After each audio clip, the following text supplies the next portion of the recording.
much energy. Beast Wars! Man, these things look like toys. I don't even have a mouth, Megatron!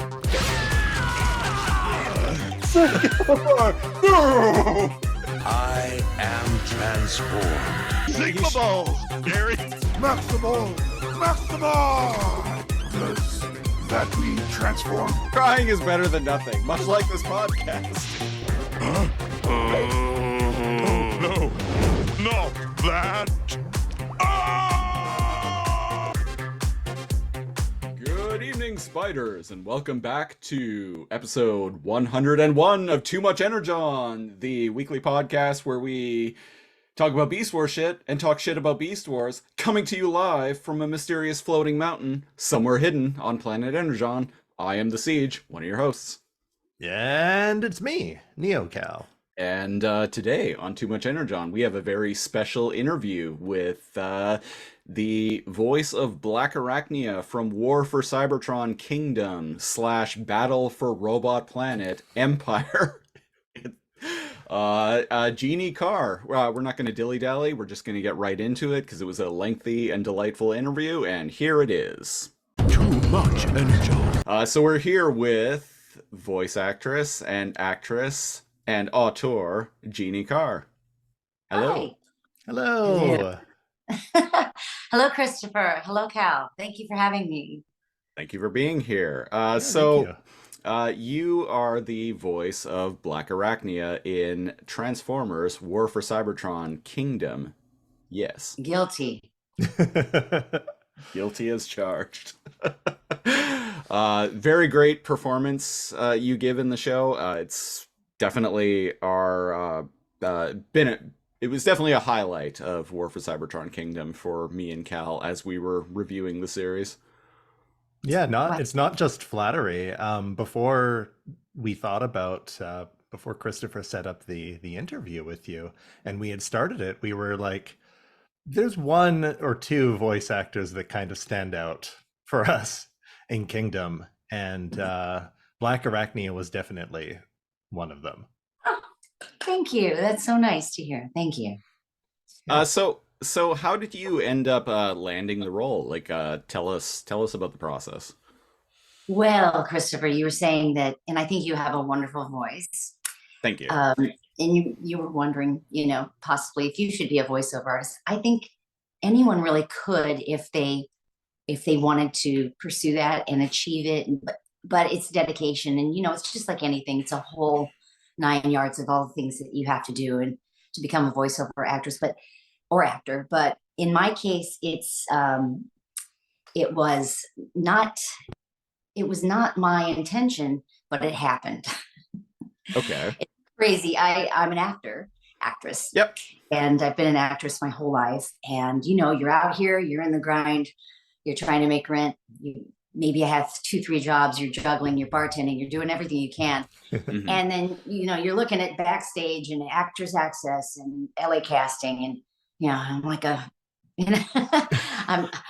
just trying to get anything I can, and I see an audition for a video game, Okay.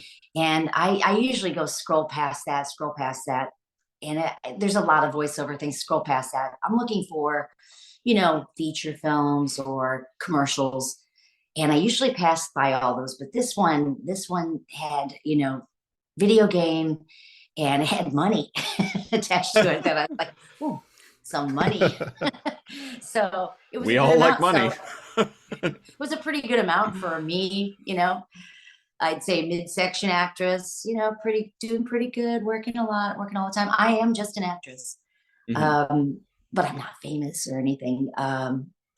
Anyway, I saw this, I submitted myself, but you're trying to always buoy up your agent. So when I got in there, I wrote my agent's name down. And I read for it the first time, just walked into a room, saw the lines, read for it. And it was different than being an actor. You read into their little recorder, and then it's Right. kind of weird because I like to get dressed up, do things. They don't care. They're just Yeah, they're learning like, my we don't voice. care what you look like. Talk into the mic. That's right.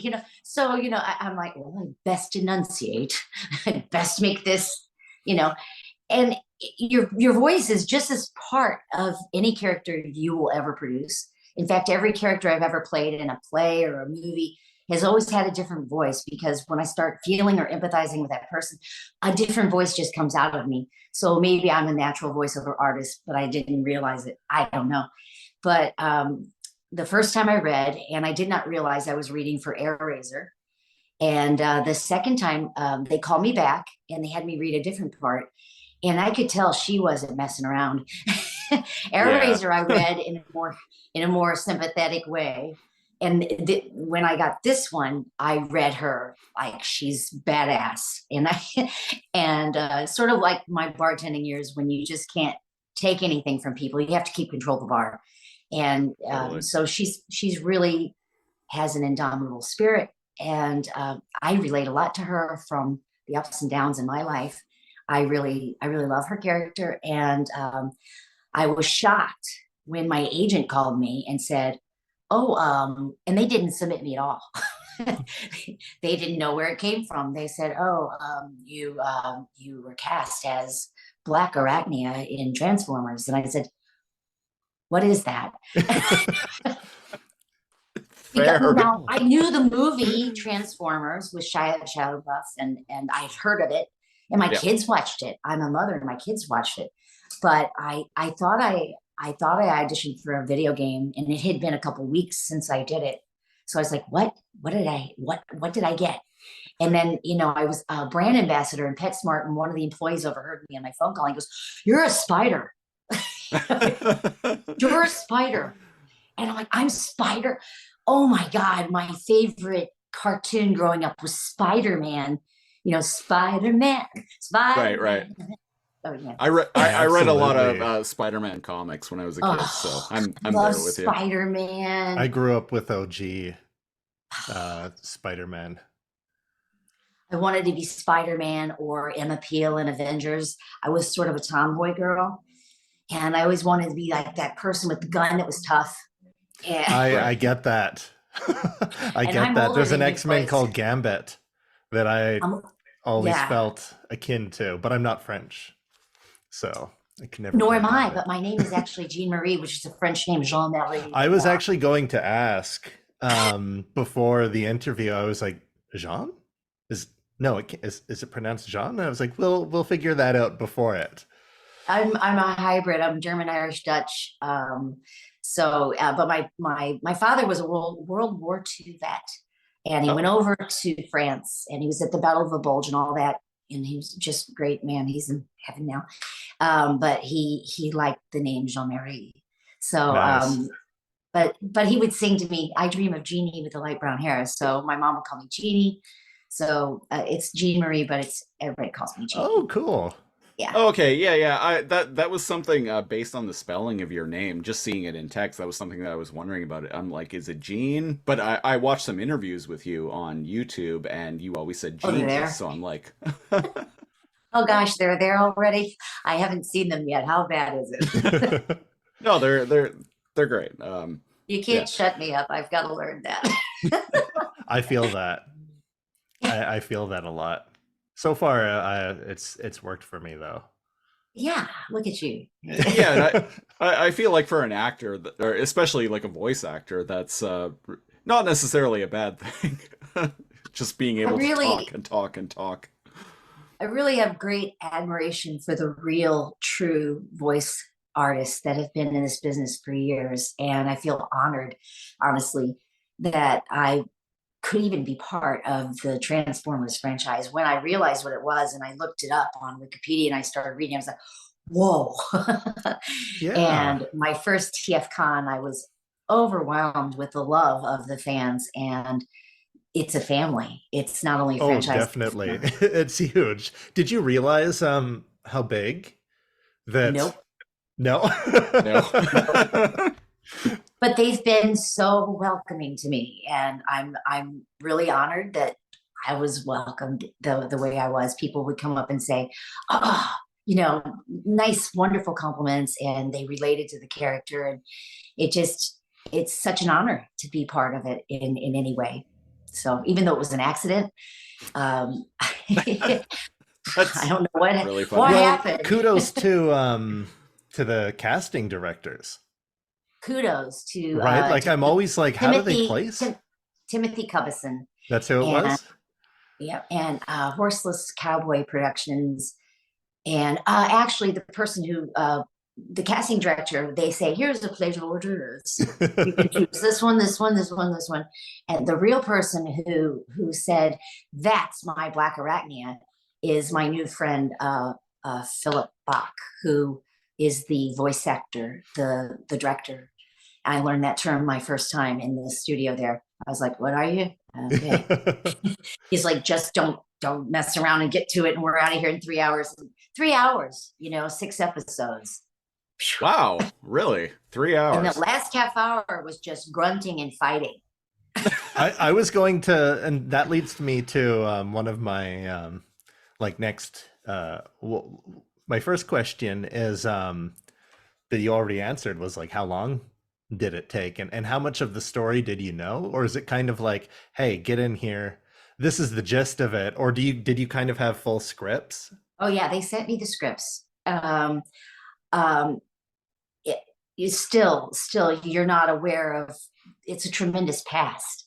So Right. getting on Wikipedia, trying to read everything that I read, and even with, I was blessed to go to the Nashville convention, and some fans there pulled me aside, and there was an argument going on about and you guys have to help me.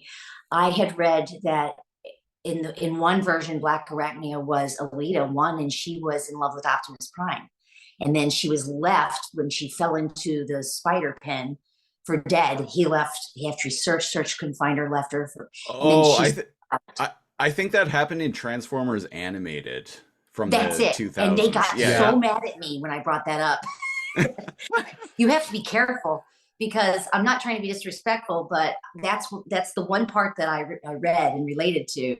And but she was something different. Tell me about that and the other. Oh, yeah, interesting that you read Transformers Animated, which Christopher and I haven't gotten into on our podcast, on our show yet. We started with Beast Wars. Yeah. And that's an like a 3D animated show in the 90s, where she made her one of the introduction. early CGI series. One of the early ones, yeah. And she is, it's complicated, but basically the Decepticons, I'm all over the place with Transformers. The Predacons are all like animalistic. Yeah. And they got to steal kind of like the sparks, the souls of the Transformers to make them into Predacons. So she's like an OG Maximal that was kind of like reprogrammed as a Predacon, right? So there's like traces of good in her. And indeed, she has an arc where she kind of comes over and joins the Maximals again. And circles back to that, yeah. One of the best characters on the show there. And I bet you, like you said, you kind of heard two people like arguing. I bet you had like a fan of Beast Wars kind of talking about the Blackarachnia from Transformers Animated and the differences in the characters there, because she's a very big character. I had to walk away because they started going, no, I was like, no, note to self. And there are different canons. Yeah, exactly. Different storylines and different canons. Yeah. Yeah. And but I do relate with Blackarachnia, as I don't like to choose sides in life.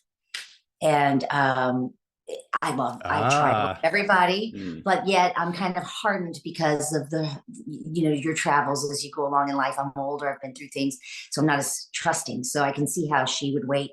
Well, that's perfect for her. Yeah. Yeah, that's fair. I don't trust anyone. I'm my own bot. I'm my own bot is really kind of like I'm my own person.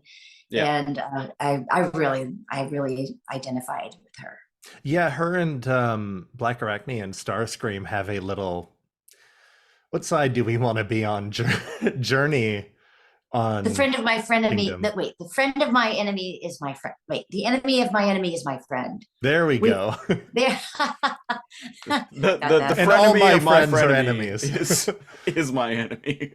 I was making up new words in there. Frenemy. You know what? That fits with Blackarachnia too, because that's the thing about her character, and I think you fundamentally understood that, Mhm. is that it's not necessarily that she's just out for herself. She's also open to what is the right choice. Right. And if that means takesy backsies, if that means maybe we were wrong and we should do it this way, then she goes with the flow. Well, she's also just cool. Like as you have noticed, right? Like hand on the hip and like her lines and everything like that. She's just one of the cooler Transformers in the show. And let me tell you, Christopher and I just finished reviewing Kingdom. There are a lot of not cool characters on the show. By design, though. Oh, good. We wouldn't want you to Starscream, think- for example, he wants to be cool. He tries his best. T-Rex Megatron, also not cool. And But even in they the try. script, the Yeah. Galvatron is like refers to him as that Predacon idiot.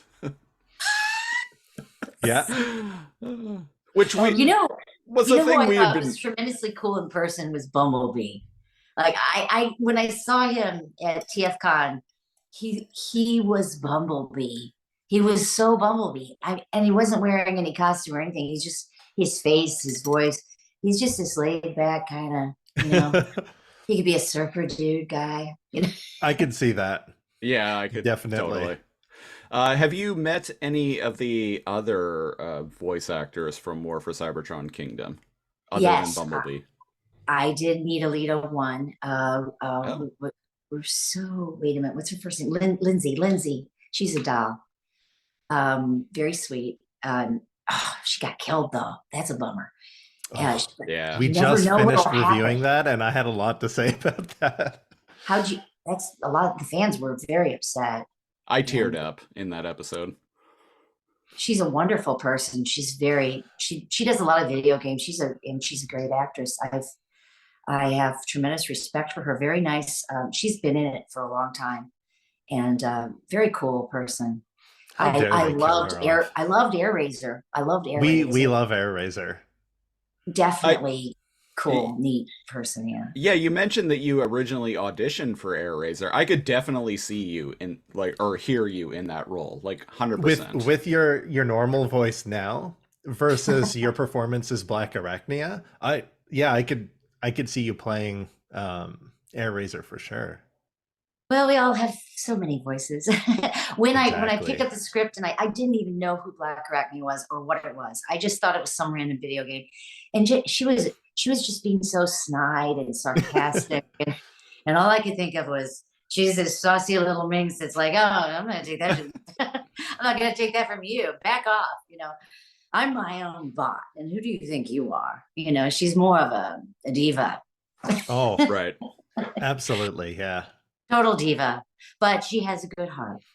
And she never admit that she wants to help somebody No. or that she likes somebody. And so I that's one of the things I liked about the character that is the same across the board in the different either Transformers animated or Beast Wars. She's that like, no, I'm bad. I'm only helping you because it serves me. But the viewer knows, well, actually she's got a big heart. Yeah. Well, I'm a fan of that trope. It goes with bartending. If you're a bartender, you can't be too, you I've have to be I've like bartended a few. I've bartended. I've bounced for a few There you years, go. like here and there, and it's all about knowing when to be honey or vinegar. That's exactly it. Or be the hammer. Or be the hammer. You're out of Yeah. here. You're 86. But and definitely just as well as being a woman with a whole different, slew of men constantly incoming, drinks and all the other little innuendos and whatever's going on to keep up a tough veneer so that you're always ready. Yeah. Oh yeah, it's way different, I'd imagine. I think Uh, definitely a woman as well. Oh, just in general, yeah, yeah. totally. Yeah. Undoubtedly. So you stepped into by the sounds of it, like unknowingly, but like you stepped into the role of a character that was a pre-existing character in a certain like canon and franchise. And you embodied that character very well. Did you do like any kind of research or anything like that? Because no. Well, okay, I did, in the fact that I watched some recent on IMDb Transformers clips that I had seen, just Okay, yeah, to see the style, to see of the director, the style. right. Actors always do that. They want to see the style of how the lines are delivered, and just the pacing. That makes So sense, yeah. I looked at that but I didn't see the person I was playing at all in those. I just Oh, saw the okay. episodes. I didn't look back, and I never do that. I never do that. I'm a stage actress. I've been on stage since I was a little girl. My family was an act, and I grew up doing Broadway touring shows. I was Gretel in The Sound of Music, and I didn't look at those Gretels. I never looked at, I just always go straight ahead. My mom said, "You're the person the director picked. They want what you have. If to look aside is to show weakness." And Mm. it's not that I disrespect them. It's just that I must respect what the director picked in me, or I'm not being true to the director. So I it's like get that. out.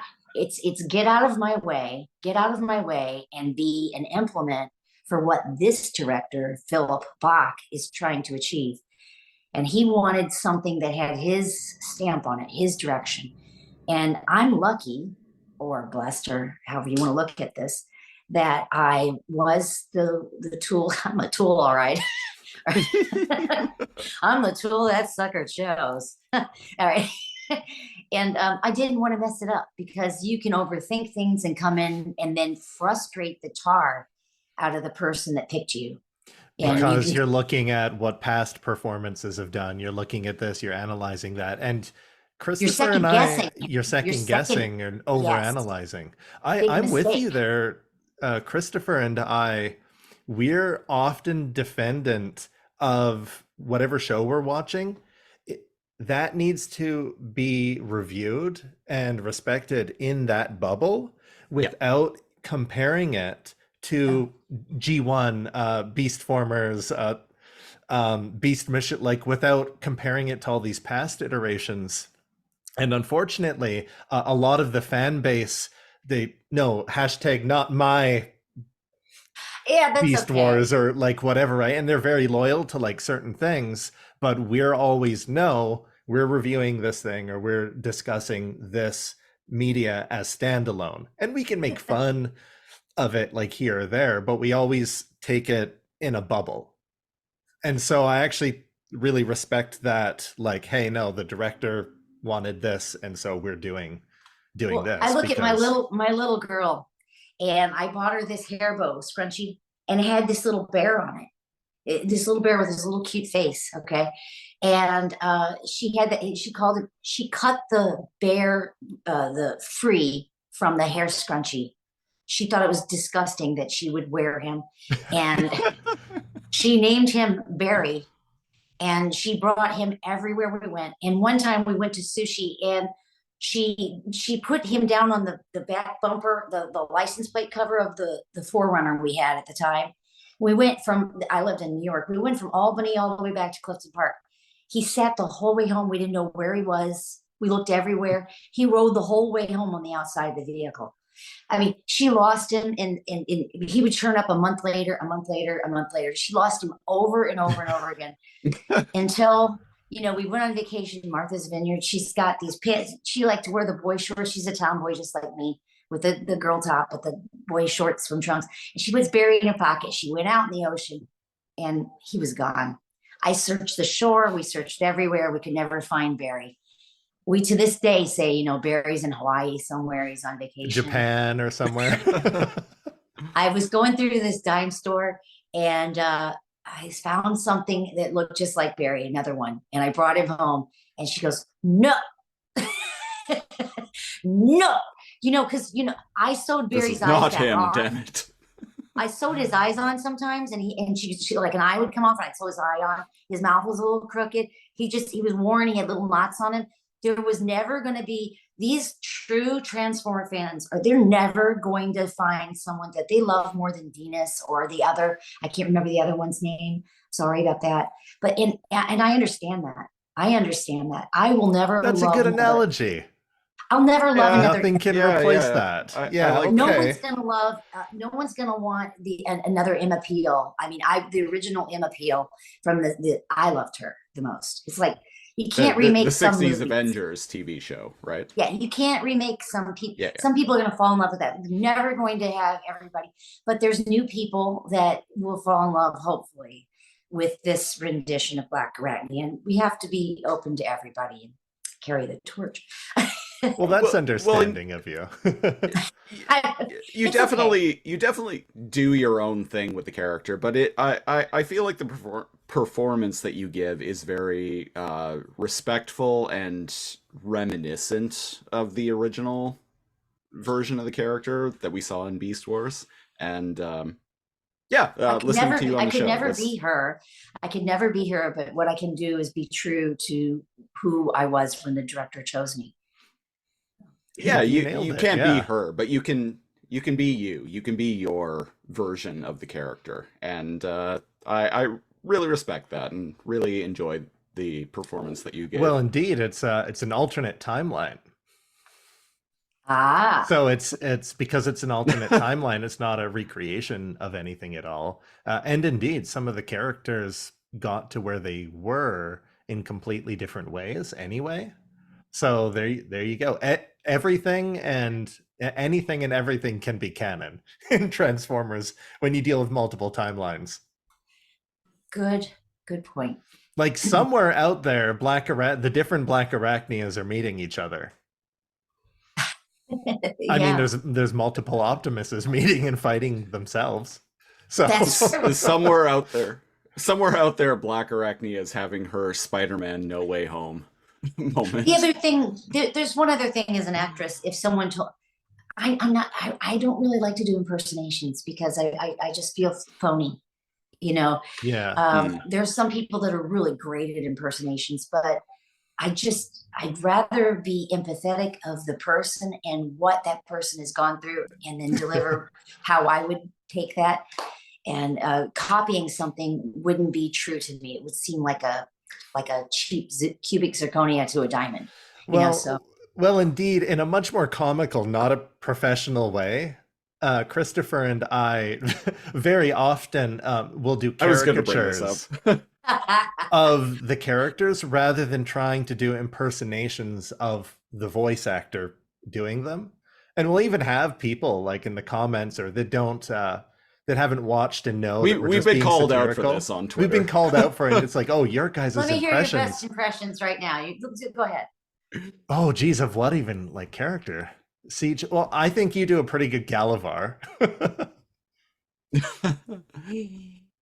Oh, well, yes. There is a lot of Energon on this planet. Indeed, Dinobot. You need to shut up and just trust in the process. Yes. It's like my caricature version of Megatron. Yeah. See? Yeah, exactly. And you should go through backstage. You should go through backstage and see if they're auditioning for any video games. Yeah, there we go. You may end up on Transformers like I did. They're tricky, aren't they? Yeah, they were tricky. Trying to keep it under the wire. They didn't want anyone to know. Honestly, I had to sign an NDA, and I was so excited after I did get it, and I did do it, and I wanted to tell anybody and couldn't tell anybody. They were sneaky because right up until it came out, there was like nothing, and then boom, it was out. They did a good job at that. They were very sneaky. The episodes are on Netflix. I was looking on IMDb because as an actor, you're desperate for credits because it shows that, oh, I'm working, and it helps you with your agent, helps you get out for auditions. And it was 3 years ago. Makes sense. Oh my gosh. And then I got Netflix when they said Wow. it's coming out. I got the emails coming out. And then, I'm not until the third leg. You know? And that's the thing. So when it started coming out, right, because they do all the voice acting, then they do the animation, then they finish post, right? And they need to, and I guess, yeah, that you would have had to wait years because yours is in the third act. It's 3 years. And then I go to some of these, I got invited to go to the LA convention and then the Nashville convention. And there's huge lines, of course, for Optimus and all these people. But a lot of those people were running out to go to those conventions because they just started watching. They haven't gotten to season 3 yet. So I'm sitting there and they don't even know who I am. I'm like, hi, can I pay you to take my autograph? Hello. But then some people did. There's actually a wonderful Transformer family fan member who has changed his name to Blackarachnia. You might have met him if you go to these conventions. He We knows need to start everything. going to these conventions.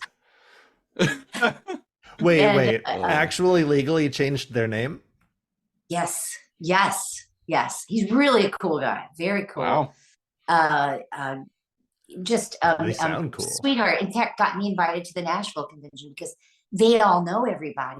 And he's like, you should go to Nashville. They do all know each other. It's so nuts. We have a friend of the show, Candace Santora, who does a lot of art, like fan art, and is friends with Gary Chalk, one of the original voice actor for like Gary Primal.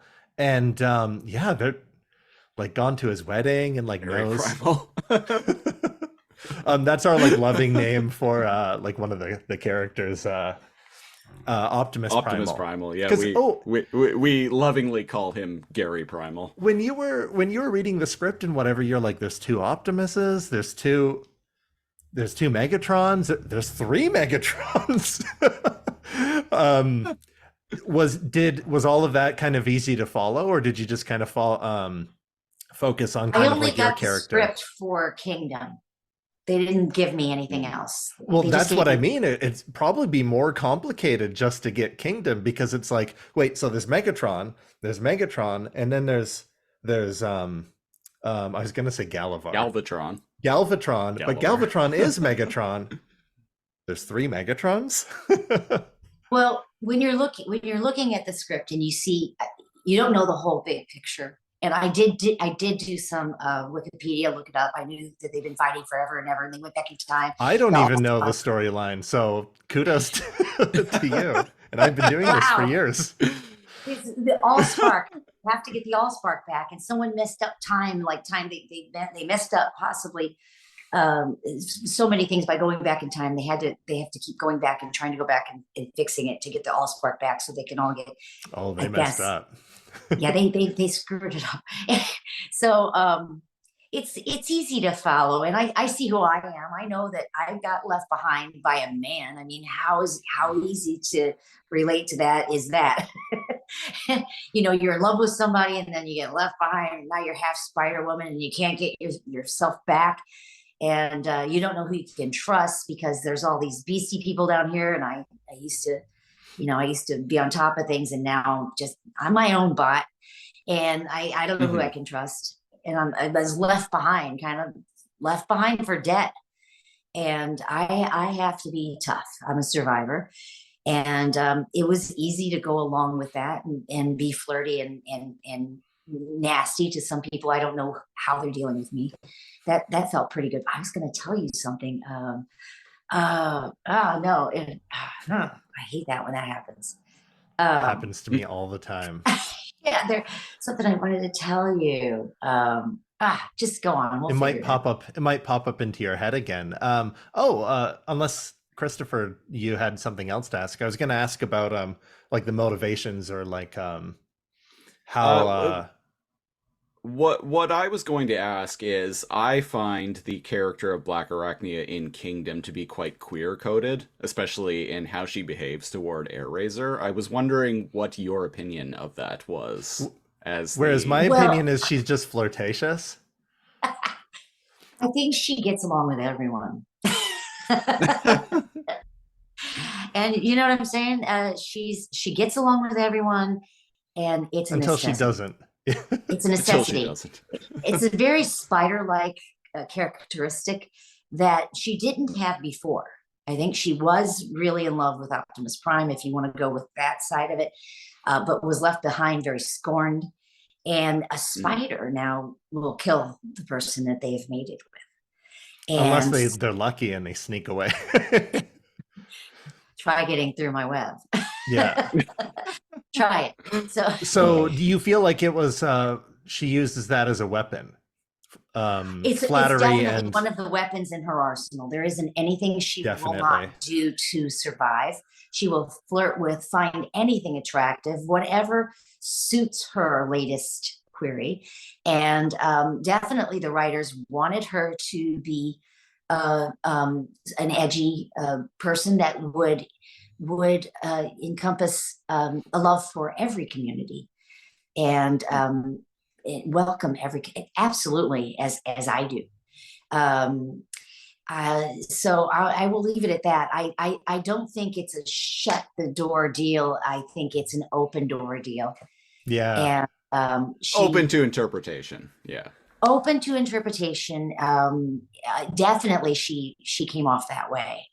Mhm. And but it could be necessity, it might be just a passing fancy that anything's some people love everybody, so That's it's mhm. definitely not going to shut the door on loving all. Yeah, All she's are- reserved until she starts to let her guard down a little bit at the end and accept help. well, she fell into the abyss plummeting. And it wasn't that an homage back to the person who had a crush on her earlier, prior Silverbolt? Is it Silverbolt? Oh Silverbolt, yes, yeah. my man Silverbolt. So I guess there was What a a sad. time when he had a crush on her, which was Oh yes. unrequited because she was in love, I guess, with Optimus. Well, And in Beast Wars, there are a couple Eventually, Silverbolts. yes. Eventually. It took a while, but eventually, yeah, they got there. so I feel like there was also a kill two birds with one stone, no offense, Eraser moment where Hey, um, Silverbolt's a bird too. He's a bird dog. That was a great pun. Wow, that's good. You are good. You do your homework. So I think there was an homage to when she's falling to her death with Yes. a flashback where he was falling to his, where Blackarachnia caught him and he kissed her on the cheek and said, "My hero." So you can take that kiss on the cheek as an inside joke, Oh. Oh, I or never you can even take thought it of that that. she is LGBTQ too, if I said that right. And you can the beautiful thing about Transformers is it's a transformative experience for everyone to enjoy and interpret in the way that they feel makes them grow in their life. I like that. So Yeah, I like that. I like that I like too. that too. Yeah. And indeed, Silverbolt's absent from War for Cybertron Kingdom. But the way come back. Kingdom, yeah, exactly, and the way it's portrayed, or it makes it seem like this is many years, an alternate verse that's many years after the Beast War started, and that they've lost many allies and enemies, and a lot of people have died. So my Right. headcanon is that because Dinobot isn't a maximal, Blackarachnia is not a maximal, there's a lot of characters that died, and she's kind of survived and stayed on that end. And so maybe in this verse, like, you know, Silverbolt and her were never meant to be. We never know. Never say never with Transformers because it's an ongoing. Oh, I never said. It's a transformative show. And we don't know. Alita 1 might come back. Alita might come back, I should Oh, say. she will. I hope so. I hope so. She's a very nice person. Really enjoyed meeting her. at the .com. There's a new toy of her that just came out recently.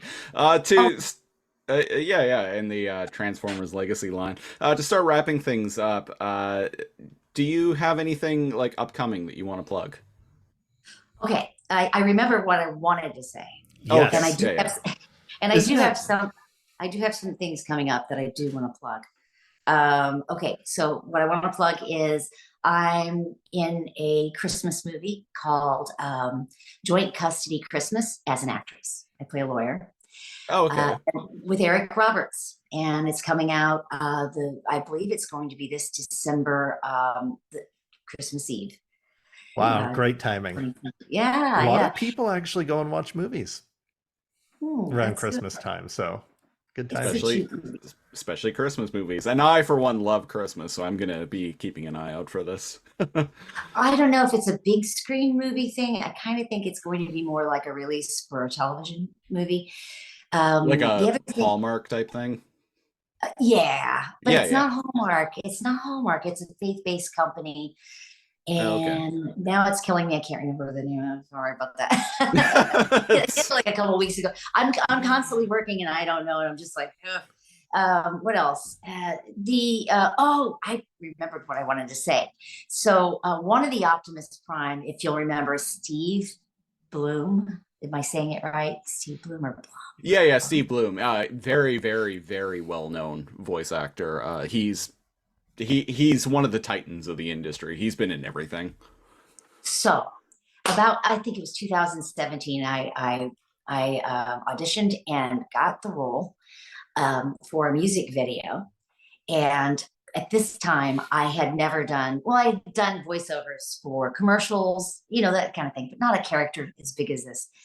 And in this music video was Steve Bloom. And, Oh, and he is super cool. I did not know who he was at all. I did not know because, and it was for Logic, and it's called Every Day.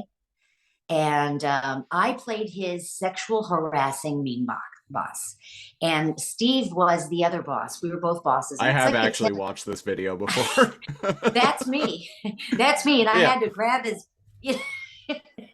He said, "No, it's okay." And I'm like, "Ugh." So that's me, and that's Steve, and that was sort of, I think, foreshadowing that. And he said, "I do a lot of voiceover work," and I didn't even know who he was. Right? Then I turn around, and here I am, Blackarachnia, and I go in there and I go, "Is Steve going to be here?" No, you stupid idiot. I'm in there all alone. We all shot it by ourselves. We all recorded by ourselves. I hear in the past they used to go into a room and record together, and they could work And off play of each off other. of each other, yeah. And but lately with distancing and like everything, it's almost impossible to. And you said like always working and always doing this. You might have done your voice lines like a month before someone else did, and Yes. it's so hard to get everybody in the same room. So I understand that. One more, the great Right. Peter Cullen. When I was bartending at a place in Burbank, and in comes the great Peter Cullen with one of my regulars, and who I love. The regulars are so great. And anyway, he started doing Pepe Le Pew, Eeyore, and I was like, oh my gosh, I started Le Franchissant, and I started doing voices back with him. He goes, "You're good at this. You could do this." This is years before. What a sweet, awesome man Peter Cullen is. And I also had the pleasure of meeting SpongeBob and what's the other guy? I can't remember the name now. The guy that plays the guy on SpongeBob SquarePants. What's the other guy's name besides the guy SpongeBob? I've never seen a single frame of SpongeBob. No, gotta be honest. no. Yo, you're talking about Patrick the Starfish, right? Thank you. Yes. Bill, they had a it's huge party there, and they like came in. Fagerbach or something like I that. could hear their voices before I even turned around. I knew who they were. You could hear Tom Kenny, I think. They I'll sound look that up. exactly. They are just exactly. But who you they can are. spot them. I've watched interviews like with them, and I'm like, well, hang on, wait a second. You'd be able to hear them like across a busy road, right? So I don't know if very people big would voice recognize acting. me. I don't know if people would recognize me as Blackarachnia because I have a different speaking voice than I really do when I'm her. I'm a lot lower. Now And I was could recognize you. Now after if the interview. if I get lower like this, I'm Blackarachnia. I'm my own bot. Yes. Yeah, definitely. Mhm. But I have to be in that mood where I'm, don't mess with me. I'll be, you like to hear the sound. It's time to kick people out of the bar voice. The nice me is right about here. The nice genie is right about Would this you genie doesn't work. would you I need to be this genie. do animated or video game like voice work again? Absolutely. I've been auditioning, and since Blackarachnia, I've gotten a voiceover agent, and I've had a lot of great auditions. Nothing has come through yet, but we're still trying. It's a very competitive art. I seem to do much better. Well, I shouldn't even say that, but I seem to get more things as an actor. But the voiceovers are a blast. It's an honor, and it's a wonderful skill to have. Yeah. Mm-hmm. How did you feel watching yourself? I just quickly before we leave. Yeah, I forgot. I wanted to ask, like, you've watched an episode with you in it here or there. Did everything kind of like all click and you were like, whoa, that's really cool? Like, what was your reaction to that? It freaked me out because I remember when I went into the room and I put on the cans, and I'm looking through the glass and looking at Phil, and he's got his hat on backwards, and he's like, that one, stop, next line, he was like all about fast. And, but he had to have it his way. He's like, remember how you auditioned? Where's that genie? So he kept me true to who I was when I auditioned, which is awesome. He was amazing. But they had a camera, and I said, what's that for? They put a camera up, and I'm not really familiar. I think they said they're going to wrap me. So the animators themselves, when I move and when I talk and how I speak and gesticulate, sometimes I was like, you shouldn't be like that. They would pick up on how she, and when I first saw myself enter and I walked in, and I'm so, I don't know, spicy, I guess. I walk in like that, and I realized when I was Blackarachnia, I was like, yeah, what about it? I had a lot of movement in my hips. I was actually moving my hips. They had a full body camera on me, and because I felt like she was interesting. Constantly. And then he was even at the end, he was like, okay, we just need to get some sounds from you, like you're running, but you have 8 legs. And I'm like, run, but with 8 legs. And so when I saw her and she walked up and she's like, walking up and the little grunts. And then I saw my face. I was like, my face, that looks like my face with yellow on it. They made her look, don't you think she looks like me a little bit? I mean, actually, yeah, totally. That makes so much sense now that there's a lot of, like you said, mapping. Mapping is when they... mapping, not rapping, sorry. Yeah, kind of like match to the bitmap, the polygon like structure of the 3D and performance capture. The performance capture, but without having to wear like that tight suit with all the balls on it. Not one for one, but yeah, definitely. I didn't realize that they they try to match you they filmed to the character. Me the whole 3 hours. That's really cool. Yeah. All right. So I'm glad you mentioned that. I felt honored that she absolutely is not anyone else. She's me. So if I would have tried to be anyone else, it would have broken the illusion of who she is now. And even the little, I was signing these little Blackarachnia transformers, nice.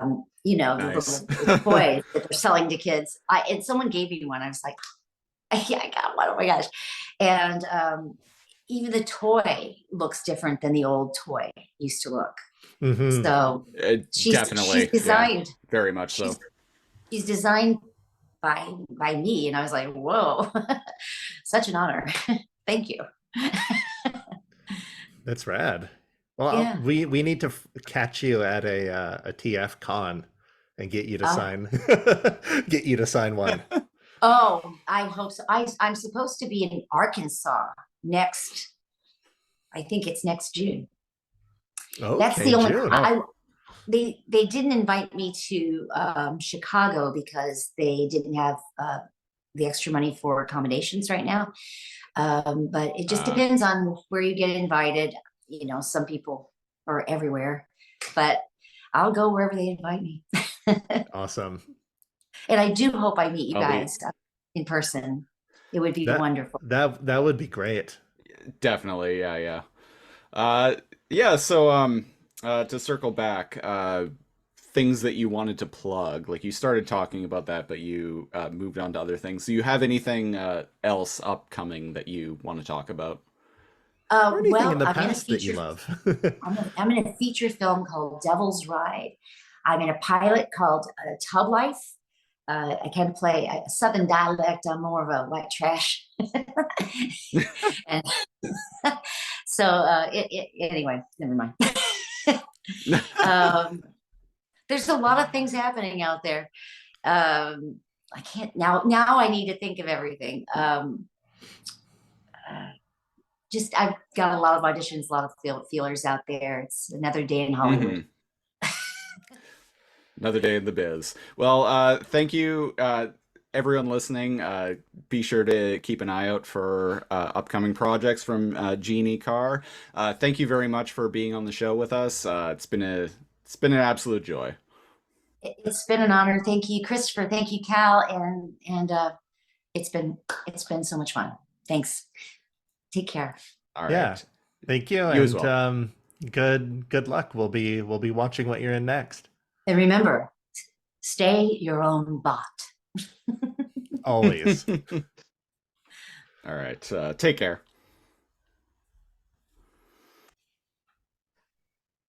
All right. That was a great Thanks sign again off. for being Here I am just saying goodbye like a normie.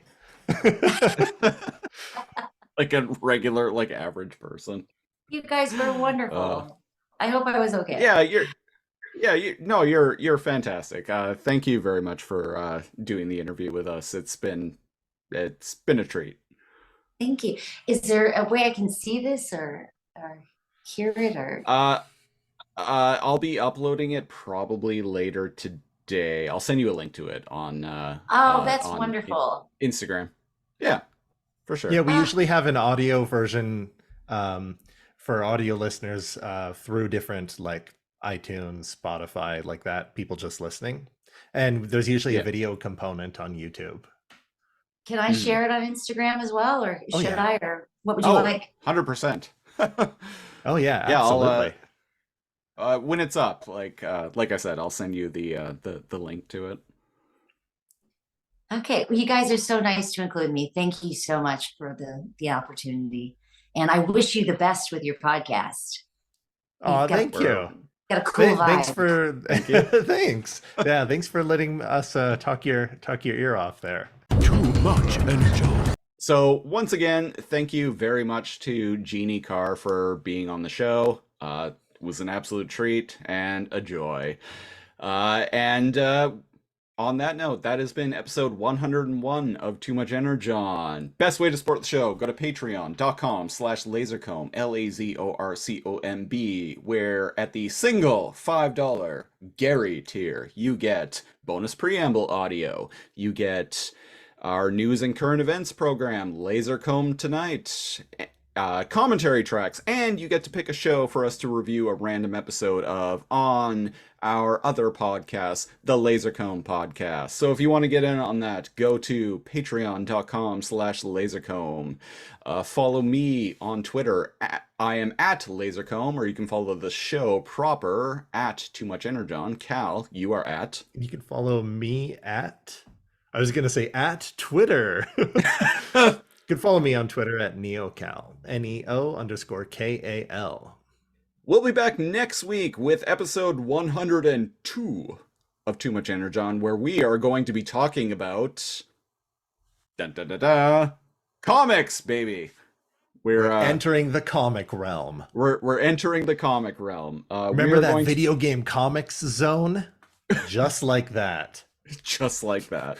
Remember the Anti-Gravity Room on YTV in the 90s, hosted by PJ Phil, where he talked about comics and interviewed like Green Jello. That's how I discovered them. The band who does the the song Three Little Pigs, and did the soundtrack to Maximum Carnage, which is one of my favorite games when I was a kid. Nothing like that. But nothing like that at all. But kind of like that. But kind of like that. We're going to be talking about the first issue of the 2006 IDW comic book miniseries, Beast Wars: The Gathering. And until then, I have been the Siege, one of your hosts. And I've been Kal. And until next time, Beast Mode. And roll out. Does that mean transform? Bye-bye. Bye.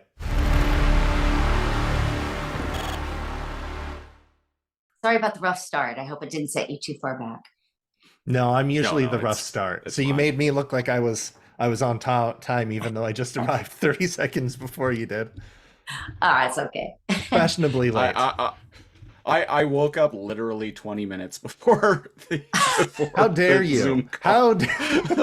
Where are you guys located? We're in British Columbia. But I work late, so I tend to have kind of a like 4 a.m. to like noonish sleep schedule. He's the very late, wake up late, but go to bed late person, and I kind of have a 9 to 5-ish. It ends up being 9 to midnight-ish kind of schedule. Kudos to you guys. I cannot at all detect any Canadian accent. Oh, yeah, we're in BC, so we're right above Seattle, on the island, Vancouver Island. So you're really where is that famous Canadian accent that sometimes take off your hoser. While we're doing the podcast day, Just out for a rip. while we're doing the You do podcast it? day, yeah, let me tell you, we like to drop it every now and then just to really hammer home I love those that. hosers, and Here it is. you I know, love yeah, that. take everyone for a rip and take off, just Take go off in your there. hoser. Right. The funny thing is, the Canadian accent is the Eastern accent, and we very, very often get, you two don't have an accent like at all. It's hard to place you. Yeah. Well, I'm just gonna go down to TME's to grab a double before I go to the Leafs game. Yeah. Oh, what are you talking about there? They got Dunkin' Donuts down there.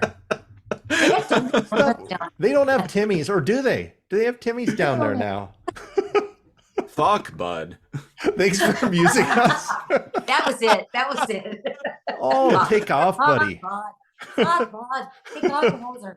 That's Eastern Canadian for sure. Fucking rights, bud. Fucking rights. Oh, I grew up hearing that.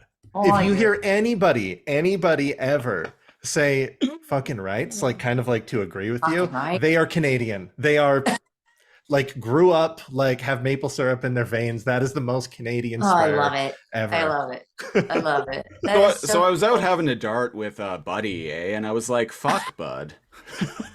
I should have done this during the interview. Oh, we should have. This might be an outtakes. Maybe we'll attach this. I'll throw this bit at the end of the episode. If you're okay with this part like a stinger. going on. Yeah, go on. That's cool. I like it. Take off your hosers. You should have done this earlier. Fuck. Oh, we should have really showcased our talents there, bud. Showcase your talent. Oh, here we go. We're peeking behind the curtain and letting people know how we sound. This is how we actually talk. This is how we're never going to get work in Hollywood now. You better get someone to get rid of that.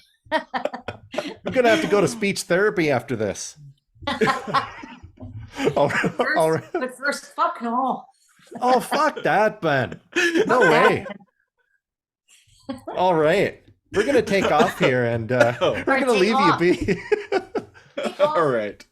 All right. It was great having a laugh with you and embarrassing. You better come up to myself. me if you ever come into LA, come into Hollywood. You better come up to me and say, hey, if you're at a TF Con, you better talk to me. You know what? I'm gonna go full Canadian on you. They're right there.